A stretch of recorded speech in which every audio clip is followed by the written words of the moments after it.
Y continuamos hablando sobre cómo prepararnos para vivir con riesgos. Y uno de los factores importantísimos es el de la comunicación, cómo nos comunicamos entre nosotros, cómo las autoridades se comunican con la gente en una determinada situación de riesgo y cómo interactuamos con todos los sectores. Inclusive la comunicación internacional indudablemente es extremadamente importante para temas de recepción de ayuda, de pertinencia de la ayuda que se recibe, etcétera. Y por ello tenemos aquí a dos personas que van a aclarar algunos de estos criterios. Se trata por un lado del doctor Miguel Vázquez. Él es doctor en Ingeniería de Proyectos, Medio Ambiente, Calidad, Seguridad y Comunicación por la Universidad Politécnica de Cataluña en España y es destacado profesor, gestor y asesor de comunicación estratégica. Le damos la más cordial bienvenida, doctor Vázquez. Gracias. Y está también con nosotros Rolando Enríquez. Él es un cronista gráfico, es decir, es el que toma las fotografías, ¿no? El que de alguna forma, porque se dice a veces que una imagen dice más que 1000 palabras y que esa fotografía nos puede dar una idea clara de qué es lo que está ocurriendo, qué es lo que está pasando.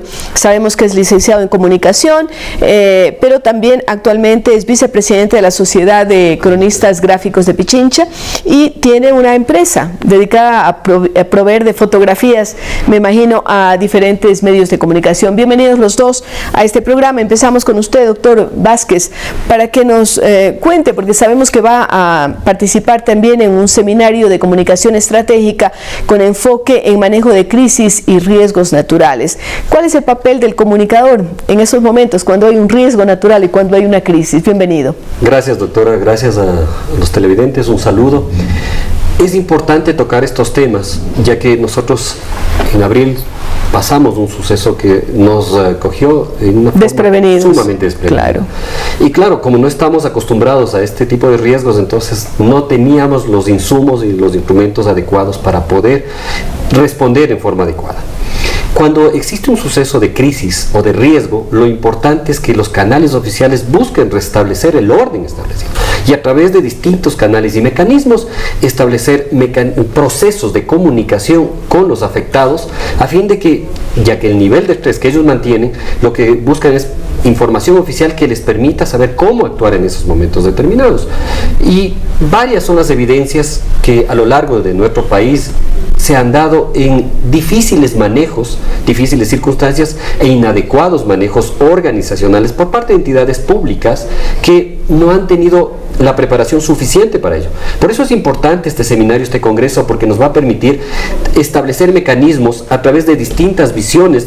Tenemos la parte gráfica, tenemos la parte estratégica, la parte operativa, dentro de las cuales nosotros podemos dar insumos a toda la audiencia para que sepa cómo comunicar en esos momentos. Y para evitar el pánico y para evitar que la crisis se convierta en un desastre.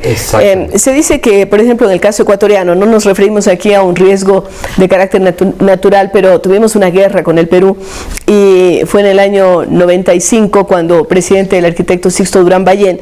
Nosotros ganamos esa guerra, pero dicen que lo que más ganamos fue la guerra mediática, ¿no? Es decir, que el Ecuador sí pudo responder en un momento determinado para decir lo que estaba pasando en nuestro territorio y cómo esto se manifestaba ante el mundo, ¿verdad?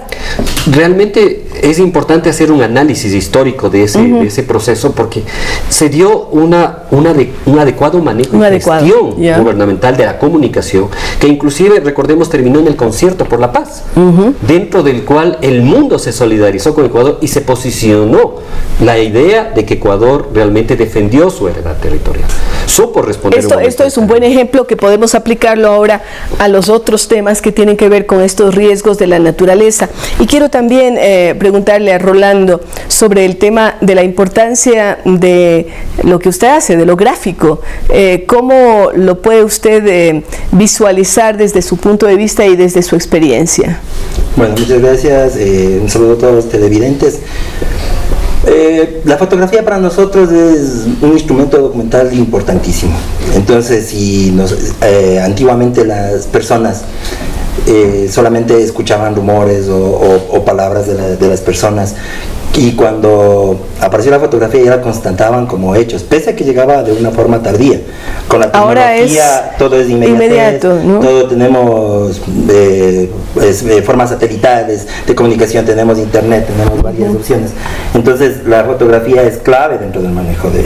Ahora, ustedes tienen una seria competencia en todos los tuiteros, en toda la gente que está mandando la foto inmediatamente, y no estamos hablando de fotos profesionales, pero sí de que pueden reaccionar de manera mucho más rápida frente a lo que está ocurriendo cuando ven lo que pasa en el mismo momento. Claro, es importante, pero también hay que saber cómo viene esa información, porque ahora nosotros tenemos códigos, reglas de ética que no manejan por la generalidad de las personas, que toman una foto y la toman tal vez dando a conocer el hecho como un suceso catastrófico terrible o una noticia, la inmediatez, pero el manejo de la imagen y de la fotografía profesionalmente totalmente diferente. Entonces, porque esto puede crear pánico, puede crear inclusive una mayor catástrofe, ¿no es cierto? Entonces esa es la función del fotógrafo, ir a informar, pero desde los puntos de vista que son legalmente o los órganos que deben guiar a la persona para saber qué fotografía se debe publicar. Hay fotógrafos que ponen en riesgo su vida en un momento determinado por tomar una fotografía lo más ajustada a lo que está pasando, a la realidad de lo que está ocurriendo. Por lo general es así. En nuestro país, y creo que en muchos países, la fotografía es eso. O sea, nosotros tenemos que desplazarnos a la zona. Mientras todo el mundo corre del hecho, se aleja, ustedes se acercan. Tenemos que acercarnos. Pero pasa igual con los comunicadores, ¿no? Sí, así es. Sí. Entonces tenemos que acercarnos. De hecho, hemos participado desde nuestra experiencia, cubrimos la guerra, cubrimos caídas de gobierno, hemos cubierto hechos como el Tungurahua, Cotopaxi, y en verdad que nosotros tenemos que llegar hasta el fondo para que vean nuestras imágenes, pero las imágenes, como digo, tienen que tener todo un buen trasfondo dentro de lo que se quiere proyectar a la gente. Ahora, doctor Vázquez, evidentemente nosotros vivimos en un país de alto riesgo por los fenómenos de la propia naturaleza. Estamos hablando de erupciones, es un país volcánico, estamos en el cinturón del fuego del Pacífico, pero también tenemos fenómenos hidrometeorológicos que tienen que ver con el niño, con la niña y con el cambio climático también que está afectando al mundo entero.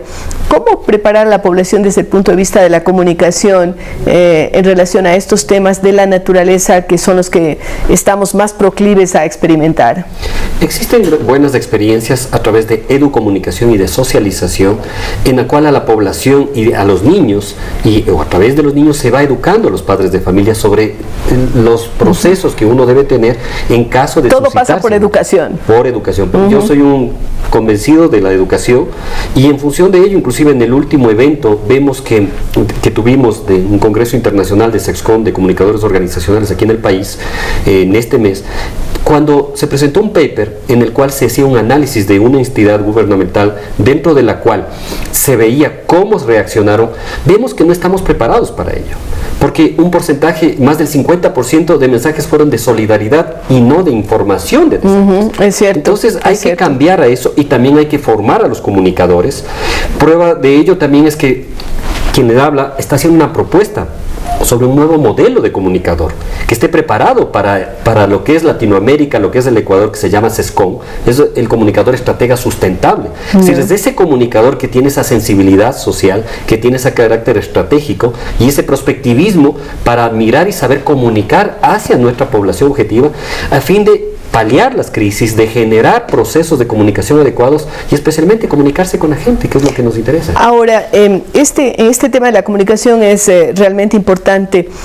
Van de la mano con, en este caso, el fotógrafo, el cronista gráfico. ¿Cómo funciona? Y tal vez me gustaría el criterio de los dos en este sentido. Bueno, somos un equipo. Realmente yo, lo que en los años de experiencia que tengo, cerca de 25 años de experiencia en el área de organizacional, siempre he trabajado del lado del fotógrafo y el camarógrafo, entendiéndolos como personas, como seres humanos y especialmente como profesionales.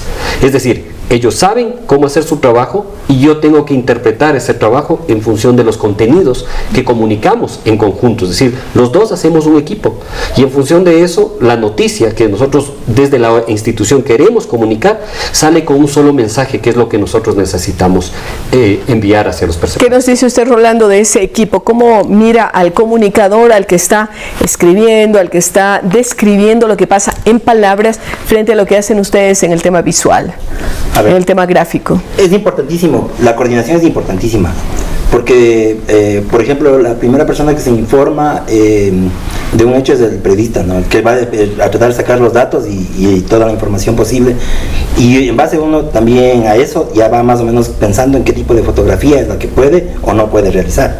Ahora con la ley de comunicación también toca pensar en qué tipo de... Muchísimo, ¿no? Claro, el tema de que no pueden estar los niños, claro. Bueno, hay toda una serie de circunstancias que ahora han cambiado de alguna forma la percepción y cómo van a realizar su trabajo. O sea, hay que fotografiar en realidad y luego analizar la foto. Analizar cada foto. Entonces, es complejo, más complejo ahora. Claro, sí, y el tema de las fuentes, ¿cómo tiene que actuar el comunicador con relación a las fuentes a las que tiene que recurrir? Bueno, la contrastación de fuentes es importante. Contrastar para que son varias, ¿no? Mínimo de 3, 4 fuentes. No una sola. Seamos comunicadores oficiales, es importante que nosotros tengamos una adecuada contrastación de fuentes. Esa información primigenia debemos suministrar a la persona que hace audiovisuales y gráficas a fin de que él sepa el mensaje que nosotros queremos comunicar a través de esa fotografía.